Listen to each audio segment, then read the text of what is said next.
بسم اللہ الرحمن الرحیم۔ السلام علیکم گریڈ 3۔ آج ہم جو نظم شروع کرنے جا رہے ہیں اس کا عنوان ہے پرندے کی فریاد۔ جیسا کہ اس کے نام سے ظاہر ہے، پرندے کی فریاد یعنی پرندے کی التجا۔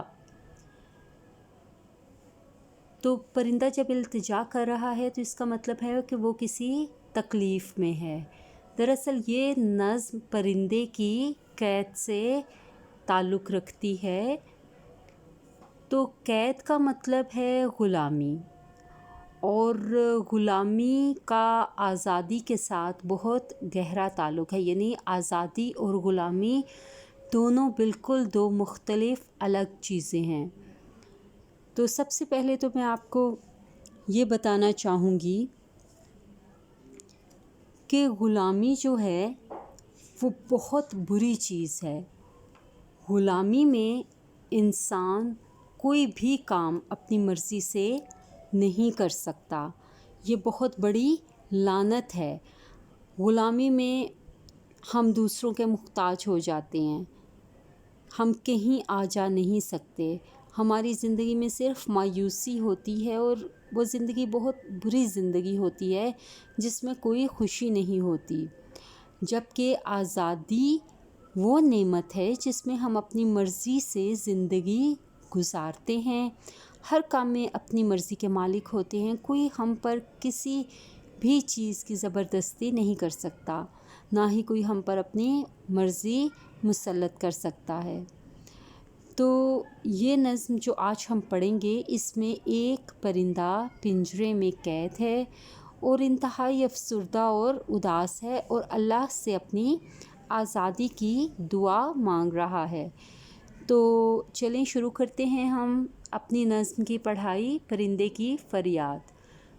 آتا ہے یاد مجھ کو گزرا ہوا زمانہ، وہ باغ کی بہاریں وہ سب کا چہچہانا۔ یہ نظم علامہ اقبال نے لکھی ہے۔ اس نظم میں اقبال نے ایک پرندے کی زبانی لوگوں کو یہ پیغام دیا ہے کہ غلامی ایک بہت بڑی لعنت ہے۔ انہوں نے بڑے خوبصورت انداز میں اس پرندے کے احساسات اور جذبات بیان کیے جو قید میں ہے، اور وہ اپنے وقت کو یاد کر کے رو رہا ہے کہ جب وہ آزادی سے ادھر ادھر اڑتا پھرتا تھا۔ وہ باغ کی بہاریں وہ سب کا چہچہانا، وہ ایک خوبصورت باغ میں رہتا تھا جہاں اس کے پیارے پیارے بچے تھے۔ اسے اپنا گھر بہت یاد آ رہا ہے اور وہ بہت اداس اور بہت غمگین ہو رہا ہے۔ آزادیاں کہاں اب وہ اپنے گھونسلے کی، اپنی خوشی سے آنا اپنی خوشی سے جانا۔ اب اس شعر میں پرندہ جو کہہ رہا ہے کہ جب میں اپنے گھونسلے میں رہتا تھا، یعنی میں آزاد تھا، تو اس وقت میں اپنی خوشی سے آتا جاتا تھا، اور اب میں قید ہوں اور مجھے وہ آنے جانے کی آزادی حاصل نہیں ہے۔ لگتی ہے چوٹ دل پر آتا ہے یاد جس دم، شبنم کے آنسوؤں پر کلیوں کا مسکرانا۔ اب دیکھیں اس شعر میں پرندہ کس چیز کو یاد کر رہا ہے۔ اس شعر میں پرندہ شبنم کے قطروں کو یاد کر رہا ہے، وہ جو صبح کے وقت پھولوں پر کلیوں پر دیکھتا تھا، تو وہ یاد کر کے کہ کیسے کلیوں پر پھولوں پر شبنم کے قطرے گرے ہوتے تھے، اور بالکل ایسے لگتا تھا جیسے پھول اور کلیاں مسکرا رہے ہوں۔ تو وہ کہتے جب مجھے وہ منظر یاد آتا ہے تو میرے دل پر ایک چوٹ لگتی ہے، یعنی میرے دل کو تکلیف پہنچتی ہے۔ وہ پیاری پیاری صورت وہ کامنی سی مورت، کامنی معصوم کو کہتے ہیں، آباد جس کے دم سے تھا میرا آشیانہ۔ تو اس شعر میں بھی شاعر اپنے بچوں کو یاد کر رہا ہے، ان کی صورتوں کو یاد کر رہا ہے کہ وہ پیاری صورتیں مجھے یاد آ رہی ہیں جن کی بدولت میرا گھونسلہ میرا گھر آباد تھا۔ آتی نہیں صدائیں اس کی میرے قفس میں، ہوتی میری رہائی اے کاش میرے بس میں۔ اب دیکھیں اس شعر میں پرندہ فریاد کر رہا ہے کہ یہاں میں اپنے پنجرے میں قید ہوں، مجھے یہاں کسی کی آواز نہیں سنائی دے رہی، کسی کی آواز نہیں آ رہی۔ کاش کہ میں یہاں سے رہا ہو سکتا، آزاد ہو سکتا، کاش یہ میرے بس میں ہوتا کہ میں یہاں سے اڑ جاتا۔ کیا بد نصیب ہوں میں، گھر کو ترس رہا ہوں، ساتھی تو ہیں وطن میں قید میں پڑا ہوں۔ اس شعر میں پرندہ کہہ رہا ہے کہ میں کتنا بد نصیب ہوں جو یہاں قید میں پڑا ہوں، اور اپنے گھر یعنی اپنے گھونسلے جانے کو میں ترس رہا ہوں، تڑپ رہا ہوں۔ میرے تمام ساتھی آزاد ہیں، وہ اپنے وطن میں ہیں، اور میں یہاں قید میں ہوں۔ آئی بہار کلیاں پھولوں کی ہنس رہی ہیں، میں اس اندھیرے گھر میں قسمت کو رو رہا ہوں۔ اب دیکھیے اس شعر میں پرندہ کہہ رہا ہے کہ بہار آتی ہے تو کلیاں اور پھول سب مسکرانے لگتے ہیں، اور میں ان کو نہیں دیکھ سکتا، مسکراتی کلیوں کو، پھولوں کو نہیں دیکھ سکتا۔ میں یہاں بند پنجرے میں اپنا غلام ہونے، اپنے غلامی کی وجہ سے اس گھر میں، اس پنجرے میں اپنی قسمت کو رو رہا ہوں۔ اس قید کا الہی دکھڑا کسے سناؤں؟ اب شاعر اللہ تعالیٰ سے مخاطب ہو کے کہہ رہے کہ اللہ تعالیٰ میں اپنی اس قید کا جو غم ہے، دکھڑا غم ہے، وہ میں کسے سناؤں؟ میں بہت تکلیف میں ہوں، ڈر ہے یہیں قفس میں غم سے مر نہ جاؤں۔ اب پرندہ کہہ رہا ہے کہ الہی یا اللہ، میں اپنی اس تکلیف کا، جو قید کی تکلیف ہے، یہ کس کو میں بتاؤں، کس سے سناؤں؟ اور میں اتنے غم میں ہوں کہ مجھے تو لگتا ہے کہ میں اس قید میں، اس غم سے کہیں مر ہی نہ جاؤں۔ جب سے چمن چھٹا ہے یہ حال ہو گیا ہے، دل غم کو کھا رہا ہے، غم دل کو کھا رہا ہے۔ تو وہی بات ہے کہ پرندہ کہہ رہا ہے کہ جب سے میرا باغ چھٹا ہے، یعنی میں اپنے باغ سے علیحدہ ہوا ہوں، تو میرا یہ حال ہو گیا ہے کہ میں ہر وقت غم میں ہوں، میرا دل ہر وقت غم کو کھا رہا ہے۔ ایسے لگتا ہے جیسے دل میرے غم کو کھا رہا ہے اور میں اپنے دل کو کھا رہا ہوں، یعنی میں اس قدر شدید غم میں ہوں۔ گانا اسے سمجھ کر خوش ہو نہ سننے والے، دکھے ہوئے دلوں کی فریاد یہ صدا ہے۔ پرندہ کہہ رہا ہے کہ میں جو فریاد کر رہا ہوں، اس کو میرا گیت سمجھ کر، میرا گانا سمجھ کر جو بھی سنے وہ خوش نہ ہو، بلکہ یہ میرے دکھی دل کی فریاد ہے، دکھی دل کی آواز ہے۔ آزاد مجھ کو کر دے او قید کرنے والے، میں بے زباں ہوں قیدی تو چھوڑ کر دوالے۔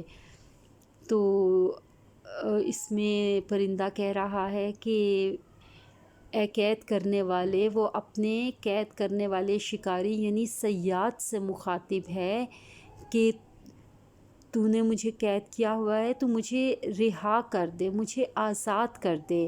میں بے زبان ہوں، یعنی میں بول نہیں سکتا، میں تجھے اپنا دکھڑا نہیں سنا سکتا، تو مجھے چھوڑ دے اور میری بے زبان پرندے کو آزاد کر کے اس کی دعائیں لے۔ تو آگے دیکھیے، آگے آپ کو نظم پرندے کی فریاد کے الفاظ معنی دیے گئے ہیں جو آپ نے اپنی اردو نوٹ بک پر لکھنے ہیں۔ آپ کا پہلا لفظ ہے چہچہانا، جس کا مطلب ہے پرندوں کا خوشی میں بولنا۔ کامنی معصوم، قفس پنجرہ جال، رہائی نجات آزادی، آشیانہ گھر، چمن وہ جگہ جہاں پھولوں کے پودے وغیرہ ہوں، صدا آواز، گونج، فریاد مدد مانگنا، بے زباں جس کی زبان نہ ہو یا جو جواب نہ دے سکے۔ آگے دیکھیے نئے الفاظ، نئے الفاظ آپ کی املا کے الفاظ ہیں، یہ بھی آپ نے اپنی اردو نوٹ بک پر لکھنے ہیں۔ آپ کا پہلا لفظ ہے چہچہانا، گھونسلے، کامنی، مورت، آشیانہ، قفس، ترس، رہائی، دکھڑا، چھٹا، بے زبان، ہنس، قسمت، چمن۔ آگے بڑھیے۔ ہم نے سیکھا ہمیں بے زبان جانوروں کو قید نہیں کرنا چاہیے، کیونکہ ہر جاندار کے لیے آزادی بہت بڑی نعمت ہے۔ اب آگے بڑھیے۔ آگے آپ کو مشق 1 میں سوالات دیے گئے ہیں جن کے جوابات آپ نے اپنی اردو نوٹ بک پر لکھنے ہیں۔ سوالات بہت آسان ہیں اور ان کے جواب تقریباً صرف ایک لائن کے ہیں، جیسے اس نظم کے شاعر کون ہیں؟ نظم کے نیچے نظم کے شاعر کا نام دیا گیا ہوتا ہے، ٹھیک ہے، اور شروع میں نے بتایا بھی کہ اس نظم کے شاعر کون ہیں۔ نظم میں پرندہ کس سے فریاد کر رہا ہے؟ تو جہاں پہ آیا الہی، وہاں پہ آپ کو میں نے بتایا کہ وہ اللہ سے فریاد کر رہا ہے۔ اس نظم کا عنوان کیا ہے؟ نظم کا نام آپ نے اس کے عنوان میں لکھنا ہے، ٹھیک ہے۔ نظم کے مرکزی کردار کا نام لکھیے۔ تو جو نظم کا مرکزی کردار یعنی جو پرندہ ہے اس کا نام بتانا ہے، تو وہ چڑیا ہے، ٹھیک ہے۔ اب آگے بڑھیے۔ آگے آپ کو مشق 2 میں دیا گیا ہے مصرعے مکمل کیجیے، یعنی یہ آپ کو نظم پرندے کی فریاد سے ہی مصرعے دیے گئے ہیں جو آپ نے مکمل کرنے ہیں۔ جیسے پہلا مصرعہ ہے آزادیاں کہاں وہ اب اپنے گھونسلے کی۔ اسی طرح شبنم کے آنسوؤں پر، شبنم کے آنسوؤں پر نیچے کافی جگہ موجود ہے، تو یہ مشق 2 آپ نے کتاب پر ہی کرنی ہے، ٹھیک ہے۔ تو شبنم کے آنسوؤں کے نیچے جو جگہ ہے وہاں پہ آپ چھوٹا اور صاف ستھرا کر کے لکھیں گے کلیوں کا مسکرانا۔ اسی طرح باقی تمام مصرعے بھی آپ مکمل کریں گے اور یہ کام کتاب پر ہی کریں گے۔ آگے مشق 3 کی طرف بڑھیے۔ اس نظم میں چند ہم آواز الفاظ چن کر لکھیے، ٹھیک ہے۔ ہم آواز الفاظ آپ کو پتہ ہے جو بولنے میں جو ایک جیسے ہوتے ہیں، جیسے انہوں نے پہلا لفظ آپ کو دیا صورت، مورت، یہ الفاظ انہوں نے اس نظم سے ہی لیے ہیں۔ اسی طرح کے آپ نے مزید چند ہم آواز الفاظ ایک ساتھ لکھنے ہیں اور یہ کام بھی آپ نے کتاب پر صورت اور مورت کے آگے ہی کرنا ہے، ٹھیک ہے۔ آگے دیکھیے۔ آگے آپ کو مشق 4 میں دیا گیا ہے اعراب لگائیے۔ اعراب لگائیے یعنی زبر زیر پیش جزم لگائیے۔ اب لفظ میں آپ کو بول کے بتا دیتی ہوں، ان پہ اعراب آپ نے خود لگانے ہیں۔ جیسے پہلا انہوں نے آپ کو کر کے دکھایا ہے شبنم۔ آگے آپ کا اگلا لفظ ہے قفس، رہائی، دکھڑا، چھٹا، فریاد۔ اب آگے مشق 5 دیکھیے۔ اس مشق میں آپ کو دیا گیا ہے مندرجہ ذیل سوالیہ جملوں کو اقراریہ اور انکاریہ جملوں میں تبدیل کیجیے۔ سب سے پہلے آپ نے یہ ذہن میں بٹھانا ہے کہ یہ تمام جملے جو آپ کو دیے گئے ہیں یہ سوالیہ جملے ہیں، یعنی ان میں سوال پوچھا گیا ہے، ٹھیک ہے۔ ان جملوں کو آپ نے اقراریہ اور انکاریہ جملوں میں تبدیل کرنا ہے۔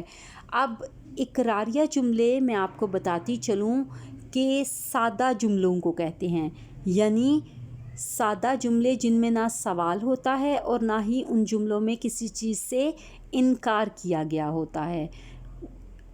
اقراریہ جملہ بالکل سادے جملے کو کہتے ہیں، اور انکاریہ جملہ جو ہم نے بنانا ہے ساتھ، وہ یعنی جملے میں ہم نے انکار کرنا ہے، نہیں کا استعمال کرنا ہے۔ اب آپ کو ایک اور بات میں بتاؤں کہ یہ کام آپ نے اپنی اردو نوٹ بک پر کرنا ہے، اور آپ پہلے 4 جملے چھوڑ دیجئے۔